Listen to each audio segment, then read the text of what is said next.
Hello friends, in this video lesson we shall be taking a look at some perspectives of pain, and that will help you understand why we need an integrative model to help people in pain. Pain is something that needs to be treated beyond just plain medicine, and that's what this course is all about. It is a very empowering course, so please listen to this video carefully and it will form a foundation of what is to come later. Pain is actually the most important sensation in our body. Pain keeps us alive by telling us when we have exceeded our limits. It is precisely because it is not there all the time that pain is so helpful and useful. Unfortunately, when pain persists, it loses its ability to warn us of danger. It's something like the boy who cried wolf. Every time he cried wolf for the fun of it, people soon realized that it was a false signal. And all we are left with is the unpleasantness of pain. And of course, the fear and anxiety that accompanies it. Strangely, despite all the advances in medical science, we still do not have a device or machine to measure pain. Pain is self-reported. People in pain are often asked to describe their pain on a scale of 0 to 10, when 0 is just no pain at all, and 10 is the worst possible, unbearable kind of pain. Now, there is a clear relationship between the pain levels and quality of life. As the pain levels drop, the quality of life improves and goes up. It is said that there is a tipping point somewhere between 4 and 2 when the pain actually starts going down and a person thinks that the person is winning and getting back the quality of life. That's where the real magic begins. We could plot it on a graph something like this. Just as there is no real objective measure for pain, we also don't have a real objective measure for so many other things that we experience. Love, for example, despair, sorrow. None of these can be measured objectively. Also, hope cannot be measured, and nor is laughter. Whereas love, hope, and laughter are all very essential ingredients on the road to recovery in any form of suffering that a human being may be experiencing. Now, chronic pain has been acknowledged as a silent epidemic for the simple reason that a person continues to suffer alone, for the simple reason that pain is not measurable by any outside agency. Chronic pain leads to personal suffering, disability in the long run, and because of disability there can be social isolation. So a person feels more neglected, more isolated. After all, a human being is a social creature, and social interaction is also a key to good health. And finally, it is the cost. Whether it is medical treatment, pain medication, or the cost of caregivers, chronic pain is a silent epidemic that results in all these things and more.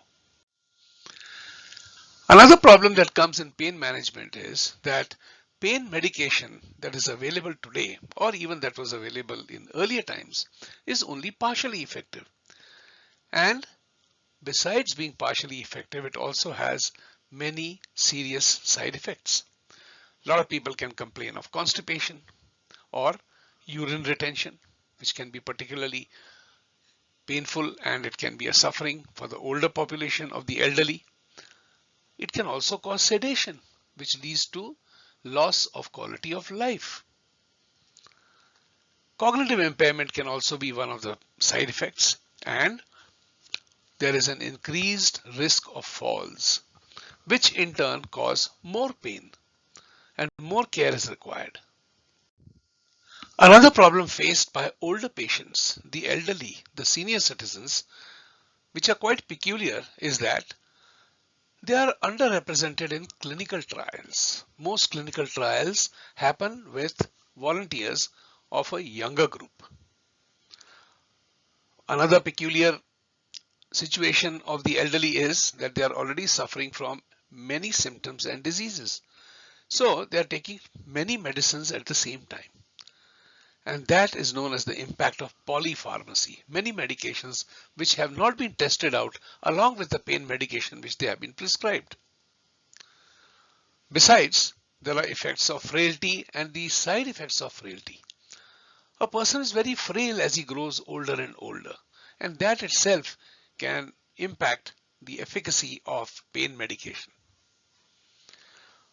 Another problem which is quite peculiar and that has been noted in many research papers is that the appearance of the elderly can be quite deceptive even to a professional caregiver like a nurse or a doctor.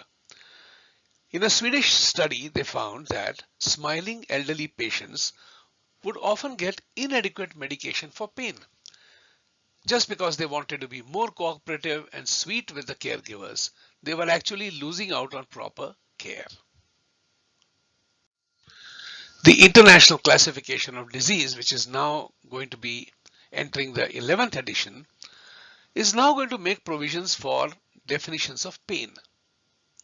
It is realized that chronic pain affects about 1 out of 5 persons, or 20% of the people worldwide, and they account once again for 1/5 of physician visits. And still, we do not have an international classification of pain.